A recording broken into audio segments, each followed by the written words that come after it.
Replication of intelligence संभव है, लेकिन रेप्लिकेशन ऑफ सब्जेक्टिव एक्सपीरियंस शायद असंभव। मशीनें प्रोसेस करती हैं, इंसान अनुभव करते हैं। प्रसिद्ध खगोल शास्त्री कार्ल सेगन ने कहा था, हम सितारों की धूल से बने हैं, लेकिन चेतना वो तरीका है जिससे ये धूल खुद को पहचानती है। हम ब्रह्मांड का वो हिस्सा हैं जिसने अपनी आंखें खोल दी हैं।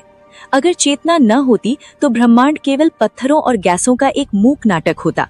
हम ही हैं जो इसे अर्थ देते हैं, हम ही हैं जो ब्लैक होल की गहराई से डरते हैं और तारों की चमक से उम्मीद पालते हैं। हो सकता है कि आने वाले समय में विज्ञान इस रहस्य को सुलझा ले, या शायद चेतना वो अंतिम सीमा हो जिसे पार करना इंसान के बस में ना हो।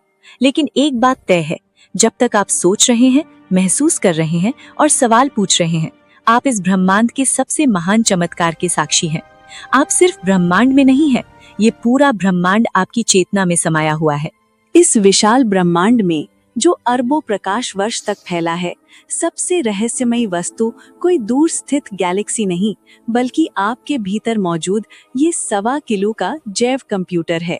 इसे हम मस्तिष्क कहते हैं, लेकिन ये सिर्फ मांस और खून का हिस्सा नहीं है।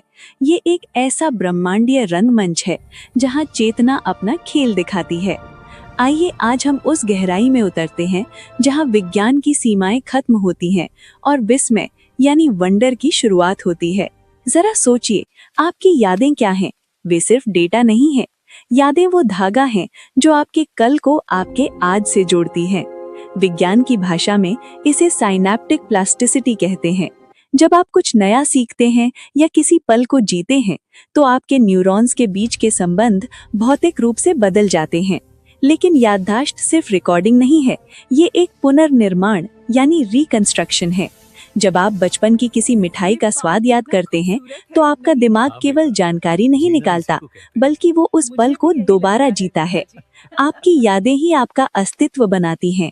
अगर आज आपकी यादें मिटा दी जाएं, तो क्या आप वही इंसान रहेंगे? याददाश्त वो अदृश्य लाइब्रेरी है जहां आपके जीवन की हर एक सांस का हिसाब दर्ज है। और फिर आता है वो समय जब हमारा शरीर शांत होता है, लेकिन हमारा मस्तिष्क जाग उठता है। सपनों की दुनिया। REM नींद के दौरान हमारा दिमाग उतना ही सक्रिय होता है जितना जागते समय। सपने देखना चेतना की सबसे विचित्र अवस्था है। सपनों में हम उड़ सकते हैं, हम एक पल में सदियां बिता सकते हैं। मनोवैज्ञानिक सिगमंड फ्रायड ने इसे अचेतन मन का शाही रास्ता कहा था, लेकिन आज का न्यूरोसाइंस कहता है कि सपने शायद दिमाग का तरीका है फालतू यादों को साफ करने और भविष्य की चुनौतियों का अभ्यास करने का।